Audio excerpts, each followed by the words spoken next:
The Republican congressman from Montana, Ryan Zinke, knows what it's like to lead a department under Trump. He was the Interior Secretary in the first Trump administration. Congressman, nice to see you. Thanks for being back with us. Great to be with you. Always good to have you here on the Hill. Delays, to tell you how bad it was. Okay. Is that the Department of Interior had 17 Senate confirmed positions. Okay.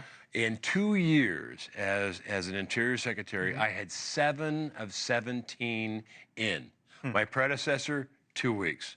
This is why President Trump was very concerned at the very beginning about the paperwork behind it. Security clearances, Office of Government Ethics. Are they slow rolling me? If he doesn't have his core cabinet in, soon, and they are. It doesn't sound like they're going to be in on day one, though.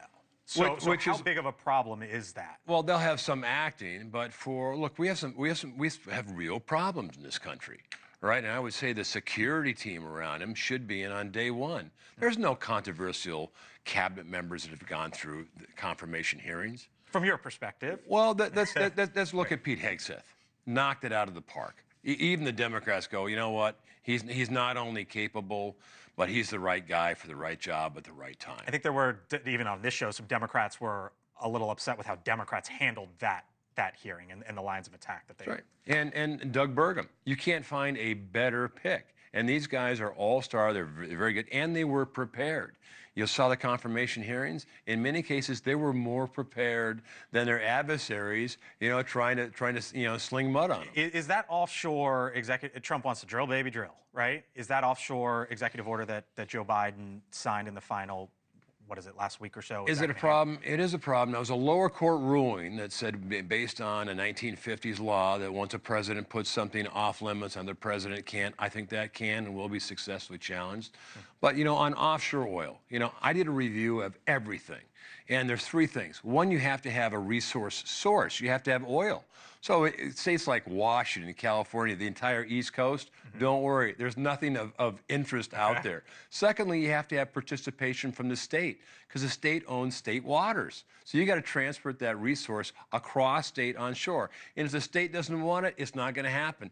And lastly, you got to have infrastructure because it takes a lot of infrastructure. What Biden did is he took off limits some of the largest gas plays, which are absolutely critical for the near shore or the near term of energy. He took those offline. Okay. It's going to take a little while for the courts to remedy that and us to turn on the spigots again. A little while for the courts to do it. Okay, so you know what it's like to be a cabinet member of Donald Trump's team. What's the expectation from him when you get in there? What's the you're a Navy SEAL, so I don't know how you view pressure, probably differently than a lot of folks. But what is the perceived pressure being a member of his cabinet? Well, I got to tell you a short story to highlight it, right? Okay. When I said we could be energy dominant, and it was his terminology. I said we could dominate. He goes, I love it, energy dominance. Okay. But he all of a sudden, what can you do? I said, well, we can probably do it in 18 months. Okay. Now we did it in about that, but he followed it. He is a business guy. He's a CEO, right? And when you make a promise, he makes sure you keep it too. And that's why, follow his promises made in his campaign. To his best degree, he will deliver on those. But when you make a promise to Trump, you know what? It goes downhill too. You better deliver. You started in March of 2017, I believe, right? Yeah. And there was big headlines that day because you came to the job on a horse. I did. Right? So you rode into the Interior Department on a horse. And I wonder, Congressman, your advice to other cabinet members. Is it to kind of go in there low key? Is it to go in there, make a statement? Looking back at it, how would you tell them to handle all of it and to prepare for all of it? You know how I did it is I had President Trump sign an executive order because not all the power came with an interior that say on energy dominance. A lot of it did. But I also needed help from EPA, from the different cabinet members.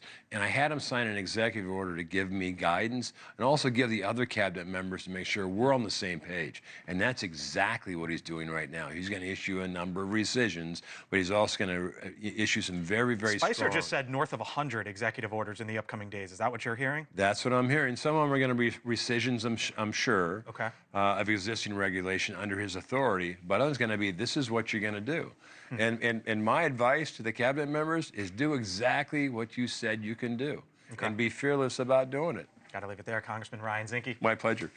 Thank you for watching, and make sure you go to joinnn.com to find NewsNation on your television provider. And don't forget to click the red subscribe button below to get more of NewsNation's fact-driven, unbiased coverage.